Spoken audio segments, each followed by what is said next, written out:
Oftentimes, people view narcissism as a static thing. However, it is more of a spectrum. So, narcissism, narcissistic personality disorder, NPD, belongs to the cluster B personality disorders, which include borderline personality disorder, histrionic personality disorder, narcissistic personality disorder, and antisocial personality disorder, ASPD, that which you may commonly call sociopathy or psychopathy.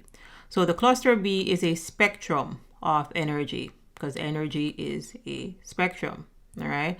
Anger is a spectrum. On one side, you have anger, and when people get too deep into anger, we call it rage. Fear is a spectrum.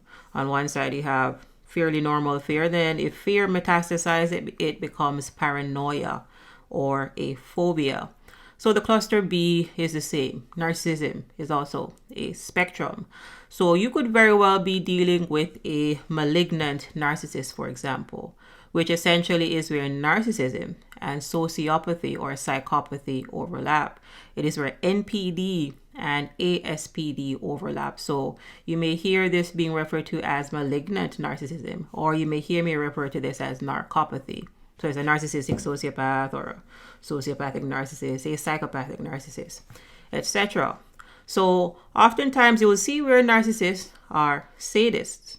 And sadism is the tendency to derive pleasure, especially sexual gratification, from inflicting pain, suffering, or humiliation on others. So oftentimes you will see where the narcissist, the narcopath, will provoke you and they will smirk. So sometimes it may be hard to see the smirk, or other times they will have a very Grinch-like grin on their face, or very similar to the Cheshire cat grin, because they are feeding on your pain. Other times you may see where they will go out and cheat, and they will tell you that, oh, they're going to visit their friend or their co-worker, for example, or their cousin, when it is actually a plot to cheat. And when they do this, if you really pay attention, you will see where there's a grin beneath their face, because these people feed on pain. They're getting off on humiliating you and causing chaos. So again, oftentimes you will see where they will instigate drama and provoke you. And when you react, you will see that smirk. And this smirk is what you may hear being referred to as Dupers' delight, because again, they are feeding on your pain.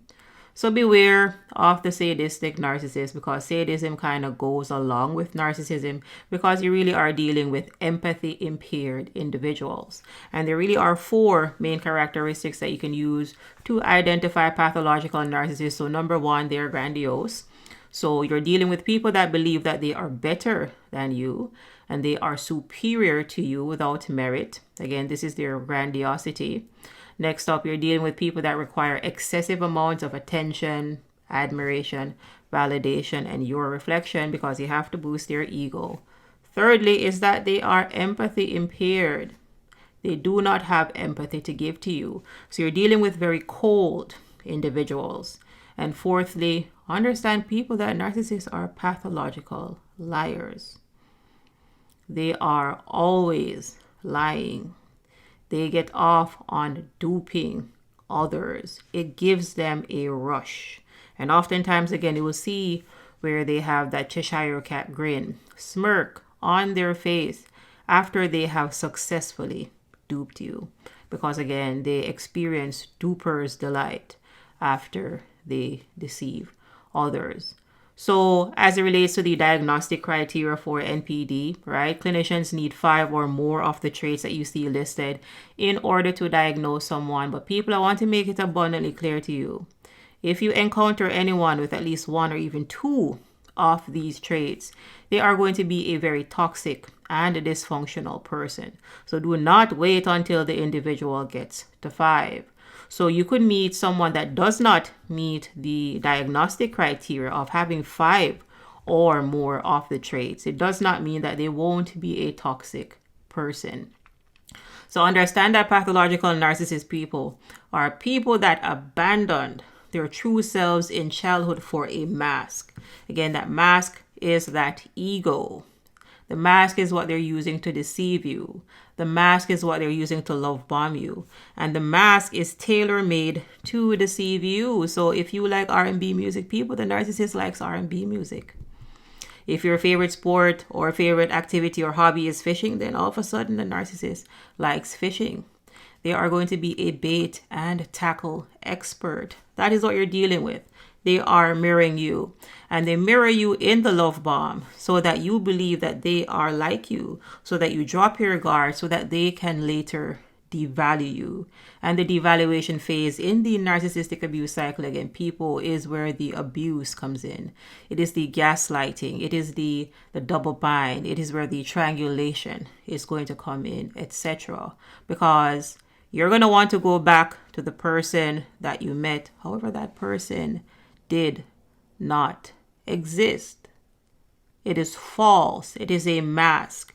And you'll see where when the narcissist runs off with a new supply or they run off into the wind, they'll put on another mask to deceive the other individual. Because again, you were not in a mutually beneficial relationship.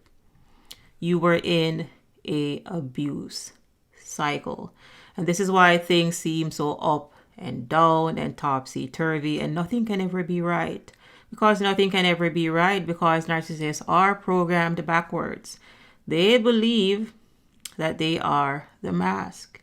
They believe that they are the ego. And understand that the ego is a mind-made construct. It is the figment of a child's imagination now existing inside of an adult's body. So when you're dealing with pathological narcissists, you're dealing with the insane. You're dealing with an insane person because they keep doing this cycle over and over and over again, expecting different results. Narcissistic abuse is a cycle of love bombing or idealization, devalue, discard, and hoover, and again and again and again, because these individuals are in a shame pride cycle. They have very severe arrested development, and they have been going through this shame pride cycle since their childhood. And understand that this has nothing to do with you, because again, you're dealing with someone with severe psycho spiritual arrested development, and because they are filled with pride, they do not see anything wrong with their behavior, because they believe in their minds that they are perfect, and perfect people do not need to change. So understand that their grandiose mask is there to hide their deep-seated inner shame, that deep-seated low self-esteem that they are trying to hide.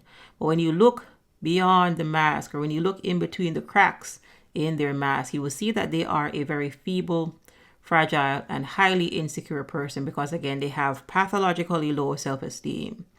Self-esteem so low that they would probably have to look up to see it. And this is why they wear masks to fool people, because they really do not like their true selves. So they have to wear multiple masks depending on the individuals that they go around.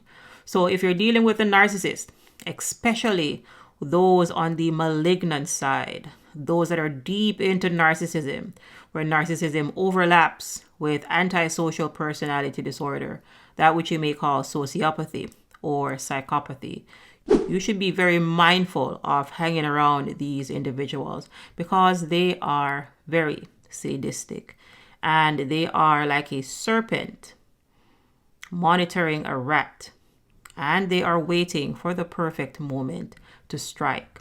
And when they strike people, you will see that Cheshire Cat grin, smirk, that Grinch-like smirk, that Dupers delight smirk on their face. And that is pretty much it for this particular lesson. Ensure that you're liking these videos. Ensure that you're subscribed for more empowering content. If you have any questions or feedback, leave that in the comment section. Sheik is the name. Thank you for watching, and I'll see you in the next video.